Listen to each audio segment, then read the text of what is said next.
Assalamualaikum warahmatullahi wabarakatuh. Perkenalkan, saya Neza Septevia dengan stambuk A1J1 18051 akan menjelaskan materi sistem saraf volunteer yang merupakan tugas praktikum dari mata kuliah Anatomi dan Fisiologi Manusia dari dosen penanggung jawab Bapak Mustamin Balumbi SPD MSI. Susunan saraf berdasarkan anatomi secara umum dibagi menjadi dua, yaitu susunan saraf pusat dan susunan saraf perifer. Susunan saraf pusat terdiri dari otak dan medula spinalis. Susunan saraf perifer terdiri dari saraf kranial, saraf spinal, dan saraf ganglia. Saraf kranial adalah bagian dari sistem saraf perifer yang terdiri dari 12 pasang serabut saraf kranial. Saraf kranial berfungsi sebagai saraf sensorik, motorik, dan otonom.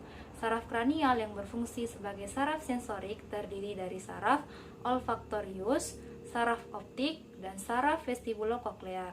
Sedangkan yang berfungsi sebagai saraf motorik terdiri dari saraf okulomotor, saraf troklear, saraf abdusen, saraf aksesoris, dan saraf hipoglosal. Dan yang berfungsi campuran terdiri dari saraf trigeminal, saraf fasial, saraf glosofaringeal, dan saraf vagus. Yang pertama, olfaktori, yaitu saraf sensorik yang berhubungan dengan transmisi impuls yang berkaitan dengan bau. Kemudian yang kedua yaitu optik, yaitu saraf sensorik yang berhubungan dengan transmisi impuls yang berkaitan dengan penglihatan. Yang ketiga yaitu okulomotor, yaitu saraf motorik yang berhubungan transmisi ke otot kelopak mata dan bersifat volunteer.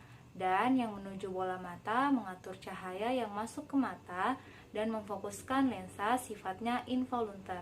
Kemudian yang keempat yaitu troklear.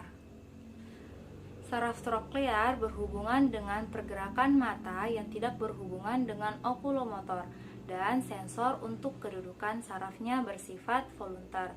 Kemudian yang kelima yaitu trigeminal, yaitu saraf yang berhubungan dengan transmisi impuls dari permukaan mata, kelenjar air mata, kulit dahi, scalp, dan kelopak mata, serta transmisi impuls dari bagian atas gigi, gusi, bibir atas, lapisan palat, dan kulit muka. Kemudian yang keenam yaitu abdusen, yaitu setiap saraf masuk ke orbit mata dan memberi impuls motor ke sisa otot yang menggerakkan mata. Kemudian yang ketujuh yaitu fasial, yaitu saraf sensoriknya berhubungan dengan reseptor rasa pada anterior. Saraf motoriknya masuk ke sebelah depan muka atau tempat berekspresi. Dan ada juga dari saraf ini yang mensekresikan kelenjar air mata dan kelenjar ludah. Kemudian yang ke-8 yaitu vestibulokoklear, yaitu saraf yang berhubungan dengan satu ke kesetimbangan dan satunya lagi ke suara atau koklea.